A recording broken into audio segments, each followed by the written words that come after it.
And once we got married, we started asking, well, I'm spending my days working on poverty alleviation, working on climate change stuff, working with these communities in need, again, whether in Australia or overseas.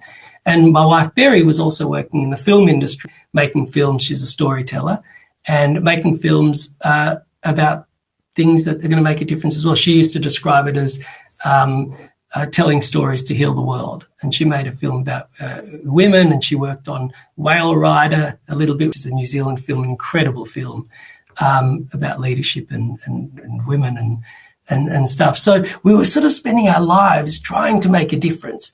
But the wealth was just sitting there. This was inherited wealth. Berry's father, very sadly, passed away very young, and she inherited her wealth at a young age, at 14. And although she had a mother and her sisters and siblings, there was this weight that this wealth now sat in that generation. So by the time we got married, we started looking at that and saying, well, how is that connected to what we're doing in our daily lives? And this is our journey to impact investing. Essentially, we were invested in fossil fuels, we were invested in banking, we were invested in aeroplanes, we were invested in plastics, we were invested in traditional property, as a large portfolio. And Berry and I are sort of working in poverty alleviation with people who the bank that we were invested in would never lend to. We were trying to solve climate issues directly related to the investments in the fossil fuels. So we're taking the dividends from fossil fuels and using them in our day jobs to try and make a difference. And it was not lost on us that disconnect was there. So I guess I'm telling you the origin story of how we got into impact investing. And we spent a couple of years, this might be interesting to some of the people, we spent a couple of years talking to family members and saying, listen, guys, this doesn't make sense. The cognitive dissonance, the bifurcation of your thinking between where am I trying to make a difference and where am I making my money was too great for Berry and I. And we tried to bring everyone on the journey. And the truth is, back then, 2005 and 2006, impact investing wasn't even a word. There was no one to talk to. If I'd known Robert then, you would have been able to guide me, because I know you've been doing this for even longer than we have. But there really weren't many people we could talk to. By 2007, we decided we need to separate. And so what we did gently, with love and with kindness and with the support of the family, Berry and I separated our assets, or started to separate our assets, and created Small Giants, which is our sort of family office, effectively. It's hard to call it a family office. I call it an idea. Berry calls it a feeling. I'm the engineer. She's the artist. You can see where that comes together. And it's basically an intention to try and use business and use capital to heal the world.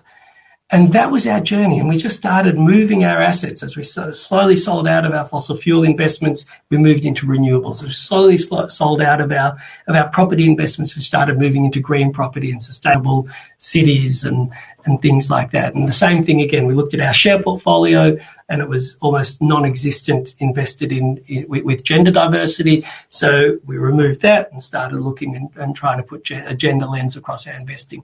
And we took a very broad sense of impact. Impact for us wasn't about trying to solve one problem.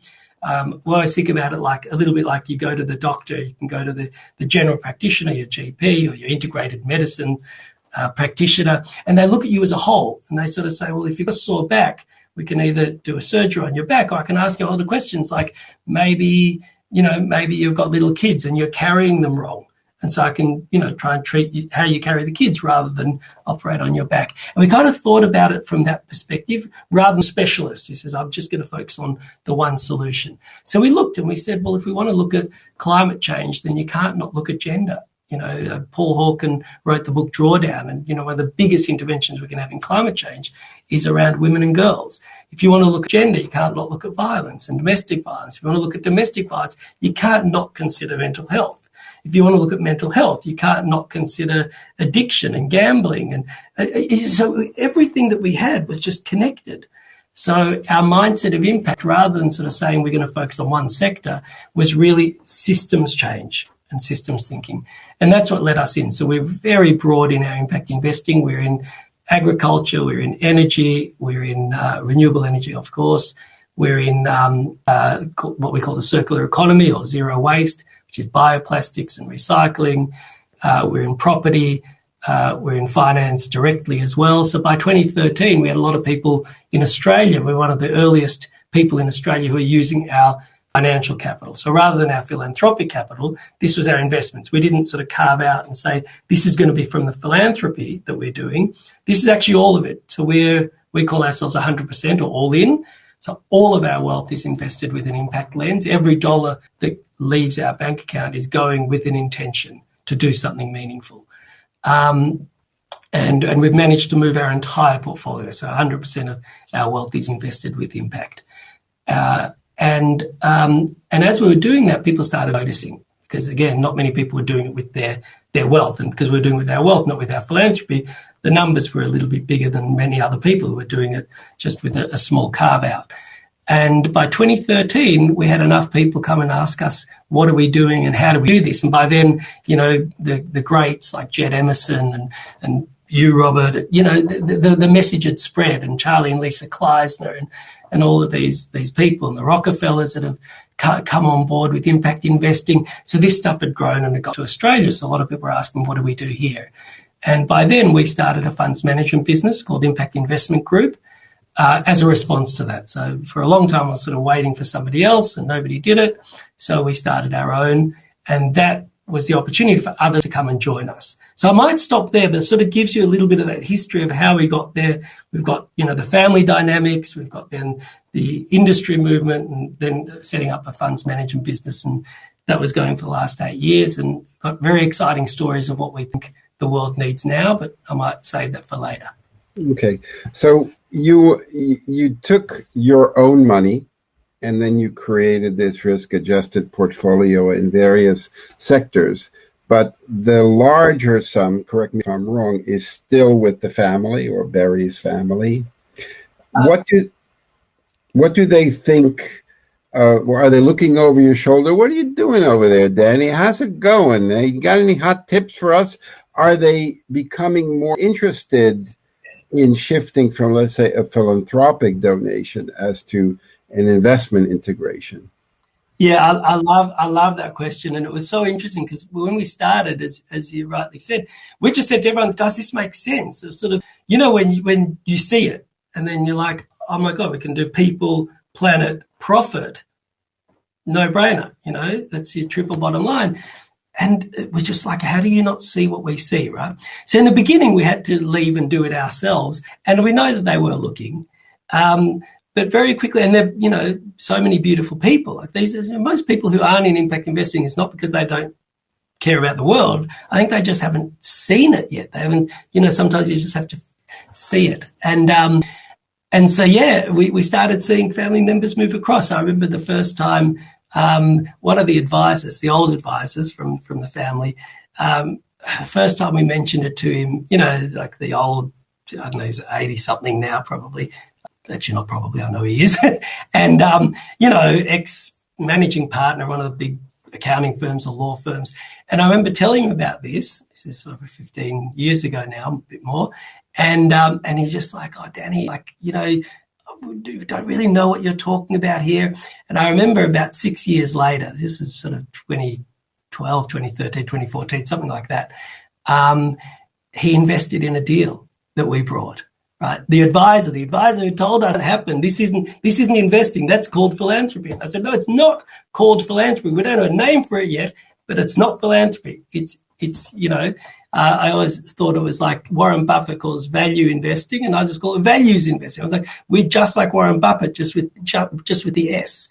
And so he did. And then Barry's sister, who's an absolutely magnificent human, was really supportive of us, but, was watching, and she came on that journey as well.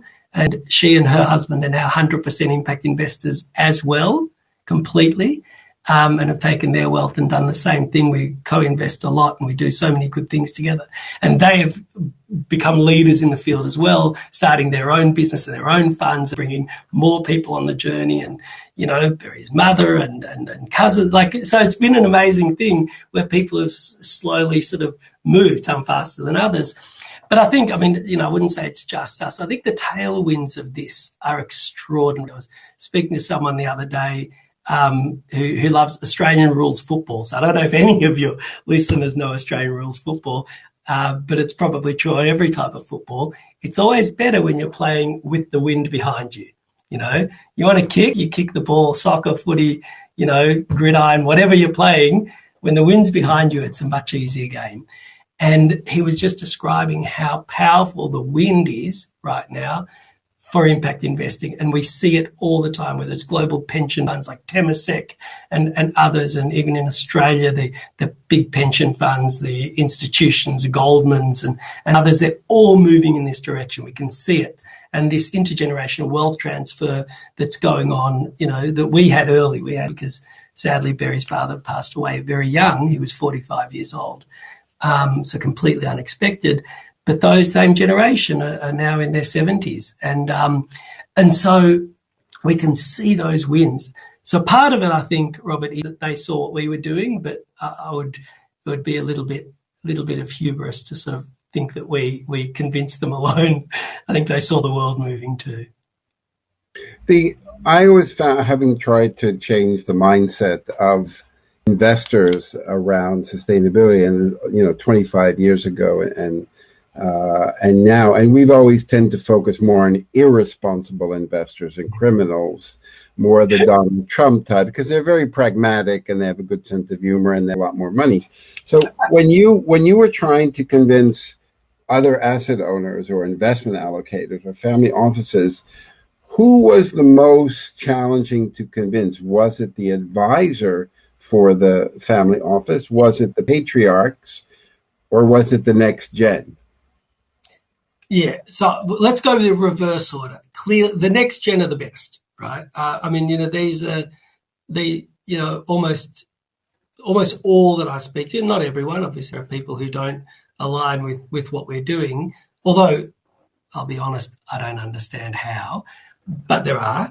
But most of the next gen that sort of, see the world as it is today, and capitalism has done remarkable things, and it has a whole lot of externalities that we all know about that are really troubling, and so it's not to throw out everything, but it's to sort of say, hey guys, this system that seems to work really well has got some things that we need to fix, and they get it, right? I think the patriarchs and the matriarchs, mostly the patriarchs. It's funny. Sometimes I'm actually on Tuesday next week. I'm sitting with a 94-year-old patriarch, like unbelievable, hero of business in Australia, who's invited me to come and talk to him about impact investing. Unbelievable. Now, I'm also told, don't bring up climate change too much and don't talk about gender too much, but talk about impact investing. So there's definitely the these guys are there, but who brought us in? The daughter, right? And it's so often the daughter, right? Sometimes it's the son. I say, I love men too, but particularly, women who have, also in those big families, have often been excluded from wealth. When they get included, they're bringing a very different perspective. So I'm finding that a lot of the next gen, particularly women, are strong. Men as well, so I don't want to remove that. And the patriarchs are listening to their kids. Not all, but some. I've had that now quite a few times. Another sort of next gen. When I say next gen, by the way, some of them are 20, some of them are 50. And, some of them are in their 50s saying, hey, I want you to speak to my dad who's 80 or 90. And but they are. So the advisors are probably the hardest. They're nervous. They're nervous of something different. They're nervous to try something that they say, like the famous nobody ever lost their job by investing in IBM. And that's true. I get it. So the advisor there, I was speaking today to an advisory firm actually, and we're working on doing a 4-week workshop for the advisors to learn about impact. And so what I'm doing is taking the advisors on this conversation around when they talk about impact, what is it? And do you have to be afraid of this? And what are myths attached? Do you have to have discounted returns? And why are you putting impact right next to philanthropy and sort of investing, and impact and philanthropy on that side? And I said, it's not to say that impact and philanthropy aren't really close. I mean, for us, the mindset we have to try and change the world in our philanthropy is the same mindset we have in impact, right? So I said, I get why it looks like they're really close, but my impact investments have outperformed the market. So my impact investments have been better than yours. My solar farms are a much better investment than your fossil fuel investments, right? I mean, talk about stranded assets. So I talk to the advisors and say, listen, I get it. You know, we try and understand where you're coming from, and it's not that you're bad, but it is a mindset shift that you have to have, that this is not sort of some niche in the corner that's just right next to philanthropy. And the advisors are holding that a lot. So I think the advisors is a really big place to affect change. But if the easiest are the next gen who are actually asking you, hey, Danny, come hang out with me, and you're even getting the patriarchs now, isn't it better to allocate your resources on the next gen? The patriarchs, forget the advisors, because I mean, they're hired guns. They'll do whatever the client says. Yes.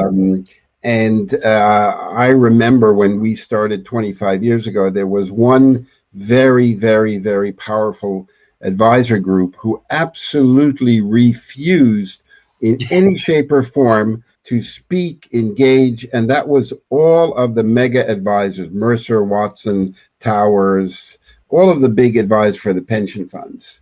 Yes. Cambridge Associates, they all refused to. However, the minute that their client said, we want us looking at this, all of a sudden they had their snout in the pig trough and they wanted to profile themselves.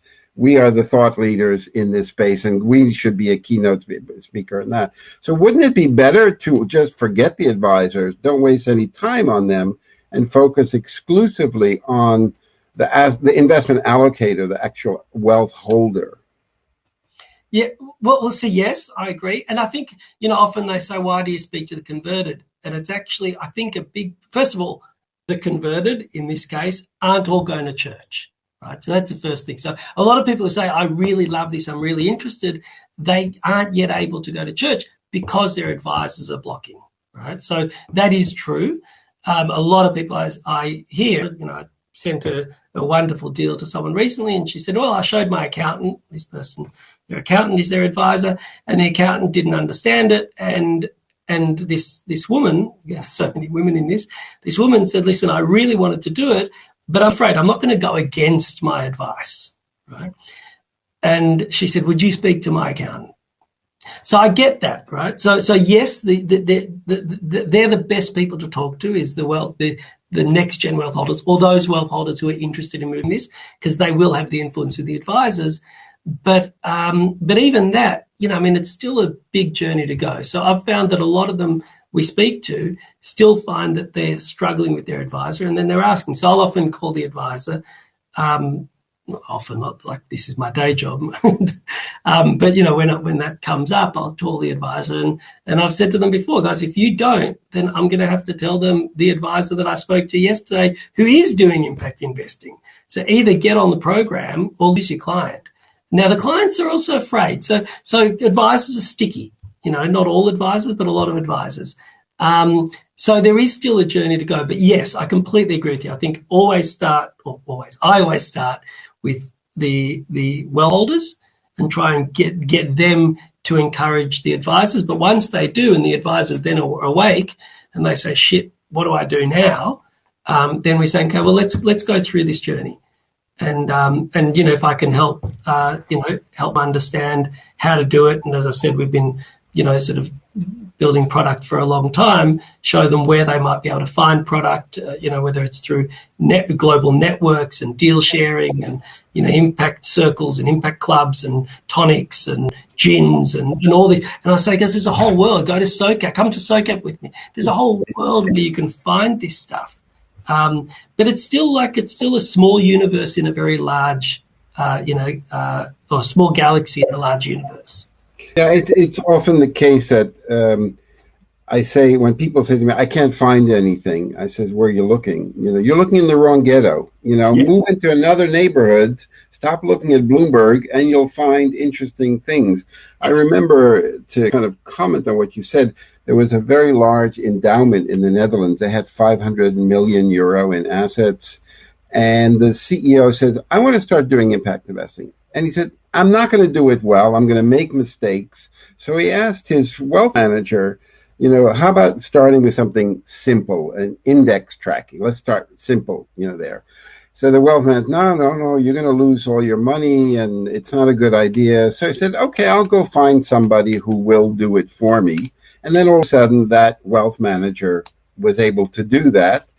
And every year he tried to do better, the endowment every year, each year better and better. And after about 4 or 5 years, he said to me, Robert, it's not really that hard to do if you want to do it, but it's unbelievably hard to do if you don't want to do it. Yeah. And that it's about, the commitment. You decided to make that commitment and to stick with it. And this is and now you're the flavor of the month. So everybody's saying, hey, what do you got over there? What's going on over there? I see it's a cool party. Can I be part of that? Does that kind of make you happy or angry? Oh, I mean, both. We live in this roller coaster of.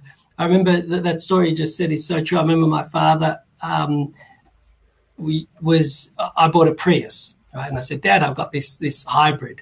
And he, what's a hybrid? And I said, it's like it's this electric. This is back in 2003 or something, or whenever I come, early days. And he said, I've never heard about it. If I've never heard about it, it mustn't be good. That was my dad's argument. Why is it if it was so good, why isn't everyone doing it? Right. Yeah. And I said, Dad, like it's actually a really popular car, and Leonardo DiCaprio just turned up to the Oscars with Dad, you're just not, you don't see what I see, right? And then I brought it home, and he drove the car, and it's like, this is pretty cool. And then suddenly he'd call me, Dad, I saw another Prius. Right? I saw another, and start getting calls almost every day from my dad. It's like, and I saw another one. He said, they're everywhere.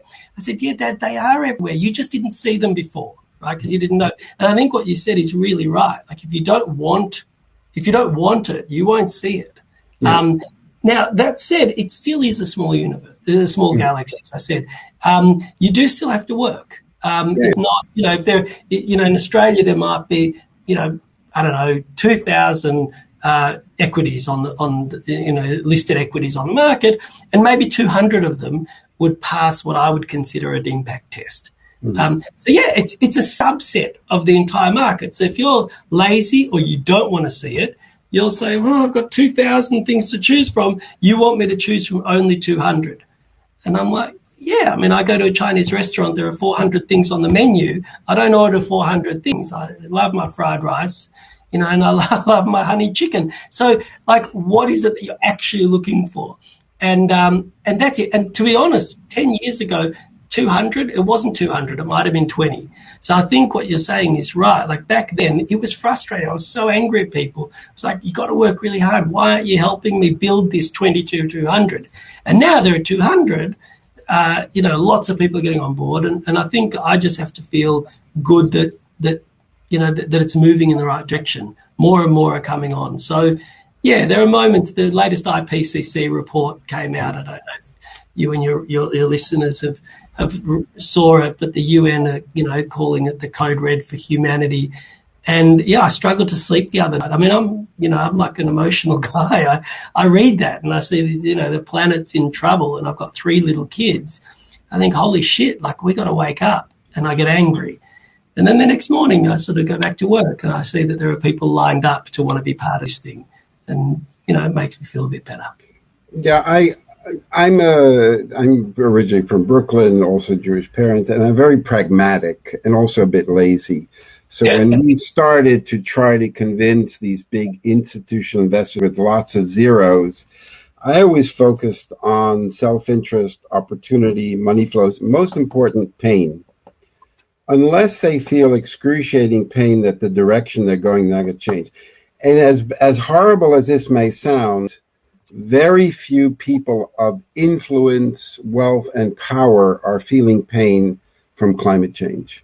Yes. And until 50% of the Amazon warehouses get flooded or blown away by tornadoes, or all the Google server farms go down because of forest fire, or Apple supplier, it doesn't seem to resonate until people who have position of power feel the pain. And at the moment, you say, it's a couple of islands in the Polynesia that are disappearing. That's painful for them, but they don't have any leverage. And I know people hate to hear that, but listen, a bicycle has 21% VAT in Europe. An airline ticket, no. They can't even get a VAT on an airline ticket.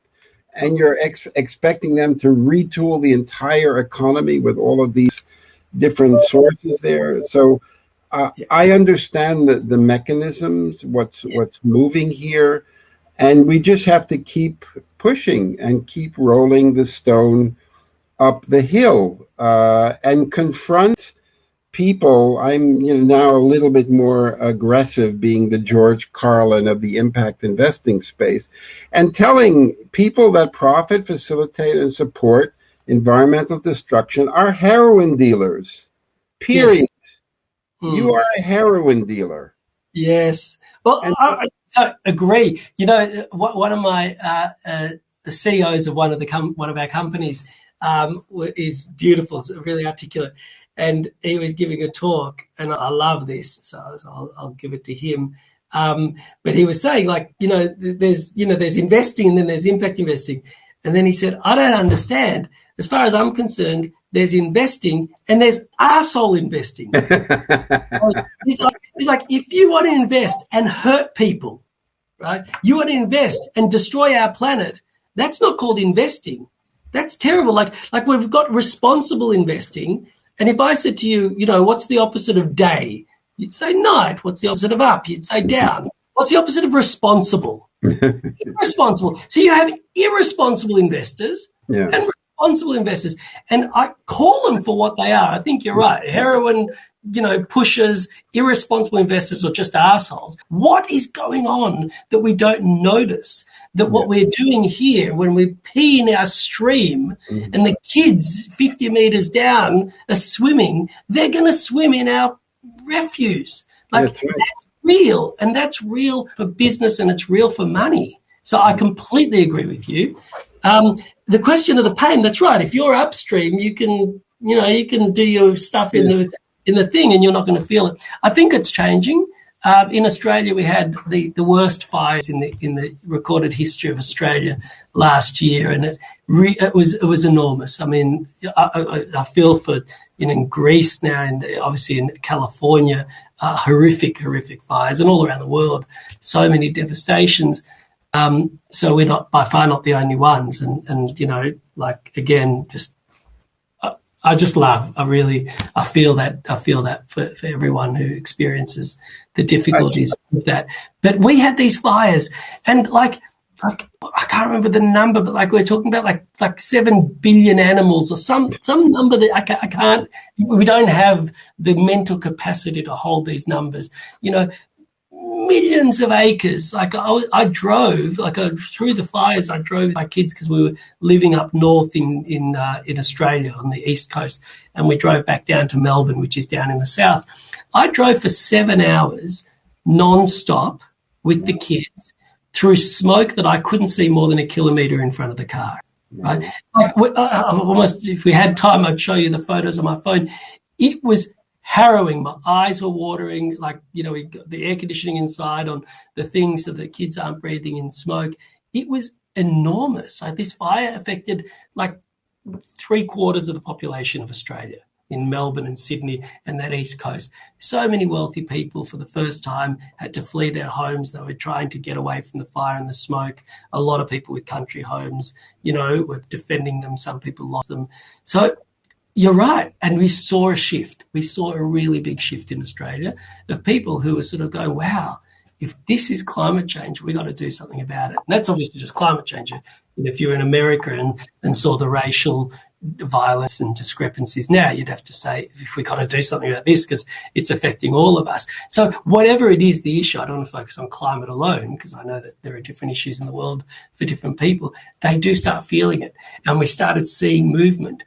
But then, to be honest, and this is not to create a pessimistic perspective on this, the pandemic hit. And the pandemic, I think, has been quite confusing for everyone because, of course, we've got these big global issues, these issues way beyond the pandemic, and then we've got the immediate pandemic. So I think we're sitting, let alone the mental health issues that are going on, but we're sitting in this space of uncertainty. It's liminal space. I don't know if people have, or you've heard of that concept of liminality, but that kind of that in between, that space where you're not really sure, time kind of stands a bit still and you're trying to work out things. It's a transition. It's, the caterpillar goes and it builds the cocoon, and then for a time in that few weeks in the cocoon, it's mush. Right?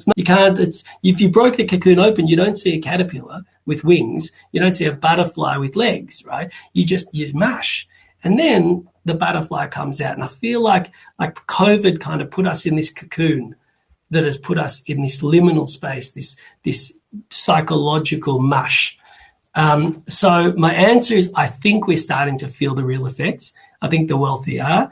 The cocoon has kind of given us this weird thing where time has stood still. The wealthiest on the planet have grown richer. I don't understand it. If any economist could explain to me how markets are up when the world is suffering the way it is, where rich people are getting richer when more people have lost their jobs than for 70 years or more, it doesn't make sense. But I feel like it's mush, right? Like once we emerge, we're going to be thinking differently. We have to think differently. And my hope is that different thinking is the thinking that we're bringing to the table here, which is the old way of doing business just doesn't work. And I noticed a few comments in the chat about systems, and I think it is. I think it's a structural issue. As much as a mindset, impact investing, I want to use my money for good. I want to invest in justice and in climate change solutions, etc. I think there is a systemic thing that's going on as well. Things like B Corporation are trying to change the rules a bit, and that's amazing, and we're a B Corporation. But I think there are going to be other things like that actually have to change the fundamental levers of that system. Rick had a... Am I on? No, okay. Rick had a question.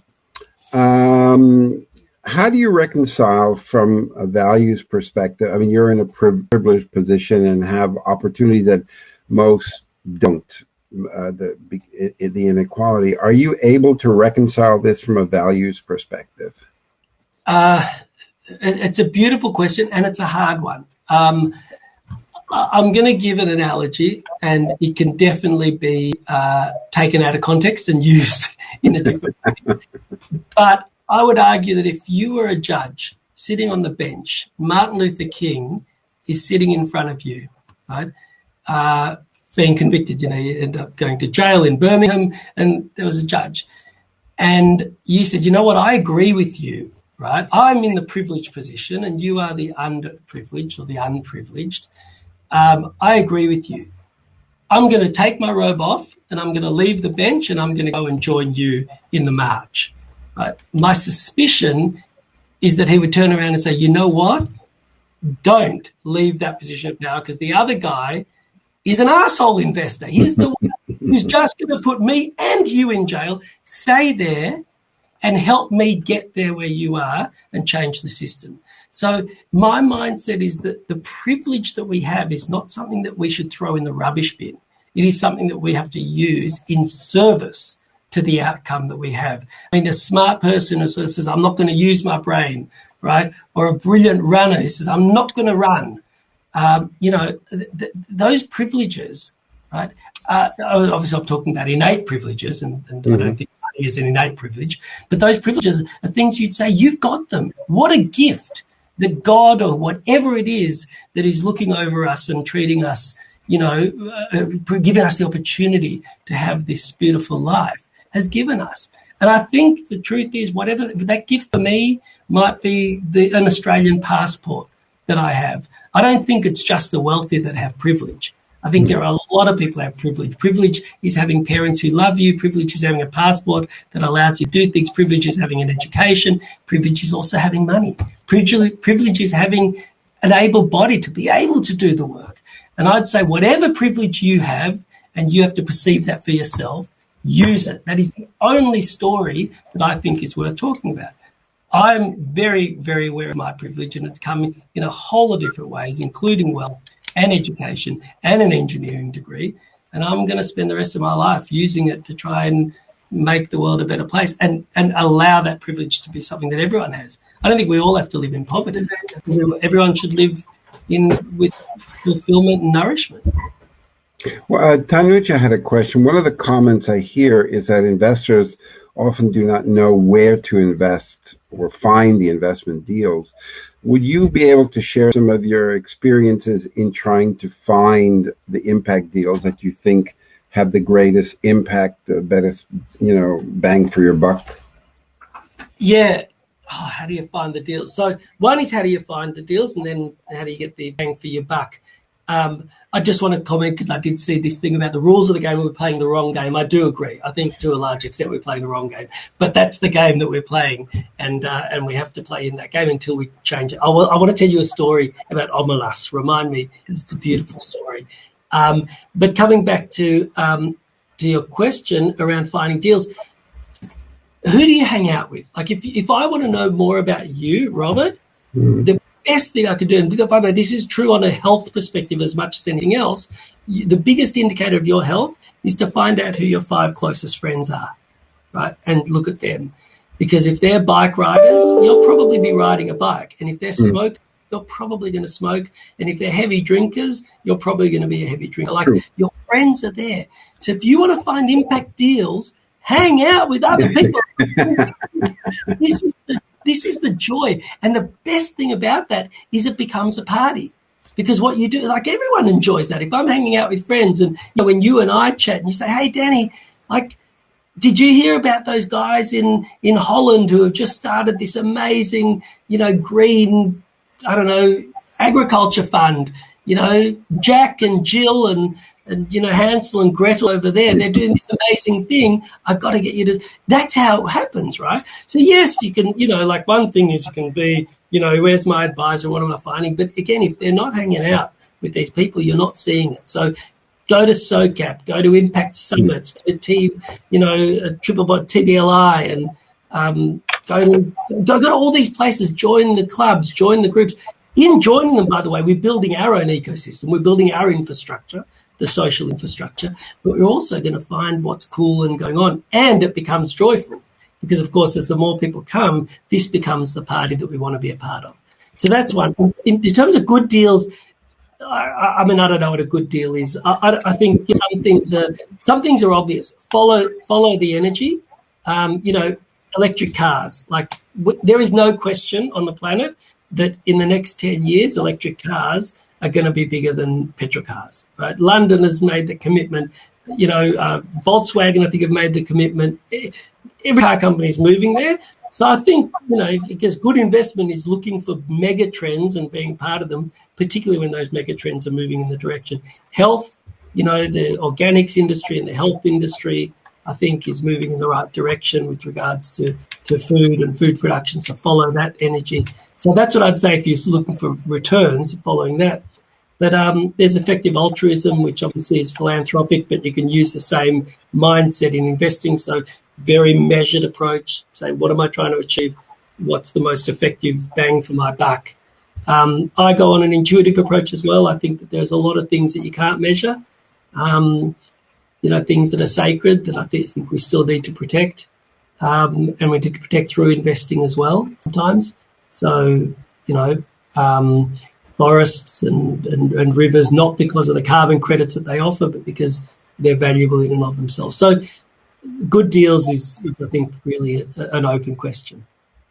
Yeah, and it's having done what we've been doing a long time, I really have come to the realization that advisors and many investors are lazy.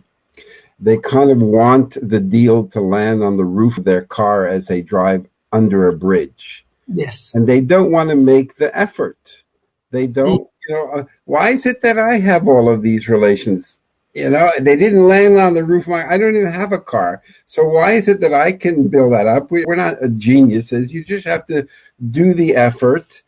pay your dues, wait in line, don't cut ahead of the line, and just do the work. They're there, and I think you're absolutely right. It's who are you hanging out with? Yeah. The opportunities are there. Marcel had a question.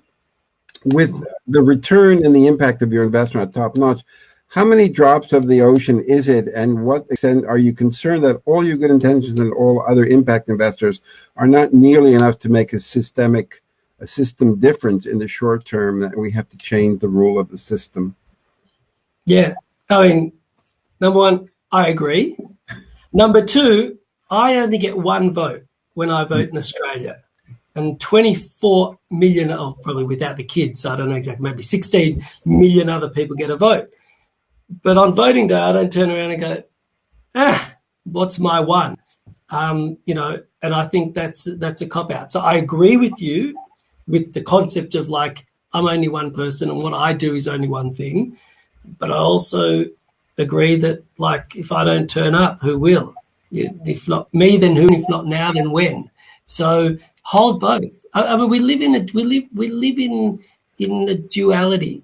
We live in this interesting world of so many things holding true at the same time. I noticed another question: how can we be joyful when the Titanic is sinking? And what option do we have?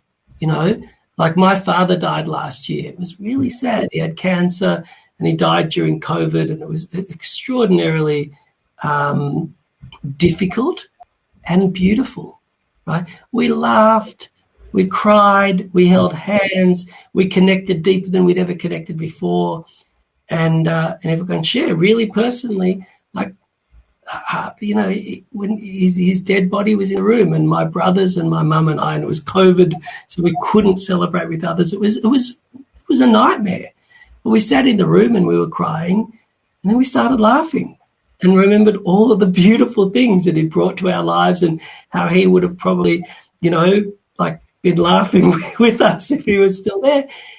We hold it all, right? I mean, there's both a practical answer and there's a philosophical or even, dare I say, spiritual answer to all the work that we do. And we hold both. We live both as spiritual beings and as physical beings. And in the physical world, we've got to do the stuff, right? I'm an engineer. It's broken. We've got to fix it. We've got to change the system. Every drop counts and every vote counts. And if you can move a bucket, move a bucket. And if you can, move a tanker of water, move the tanker, right? But also, like, we live and we die, like we're all going to die. So I hold all of that, and I guess, Robert, that's the question around the work that we do. I really believe impact investing on the practical level. We can talk very much about returns and asset allocation and risk adjusted stuff, and that's really important, right? I think we also have to talk about, like, what are we here to do, right? When we talk about those traditional investors and those advisors, the biggest conversation that changes them is when we don't talk about investing, when I talk about their kids, when I talk about what they're passionate about. And when I say, well, what do you love in the world? And they say, I love hiking. I said, where have you hiked? And we talk about it. We say, oh my God, you've done the Bay of Fires hike in Tasmania. I did it with my son, who's 13, last year. It was unbelievable. It's 4 days and we walked together, and and we're connecting as humans. Right? And then I say, you know what? We just invested in protecting that little bit of area that we both hiked last year. And it's actually a really good return, because there are carbon credits attached to that protection, biodiversity credits or whatever it is. Not everything's got an investment by all means, but that's an example of a way in. And they're like, oh, that I could do. So they've connected with something deeper. So I want to hold that as much as we can look on the technical side. And you look at all the research of Dan Kahneman and Dan Ariely and these behavioral psychologists who have written about this stuff. And we know that we're emotional beings, and our rational minds defend our emotions. So it comes back to what you said before. If you don't want to see it, right, you won't see it. If you don't believe it's true, it's unlikely that you will see it to be true. So what we have to do is, I think, connect to people on that higher level. Now, that takes a long time, and it's a one-on-one conversation. This is not the kind of thing that you can put out a report and people read it and change, right? So it's harder. But I find that one-on-one conversation is usually the most powerful if we can get into a relational discussion about what they care about and what I care about and where those things connect. So, yeah. Fellow Aussie Lisa had a question. Pension funds were recently sued in Australia by a blue-collar worker for not investing in climate change technology, which are the earlier stage.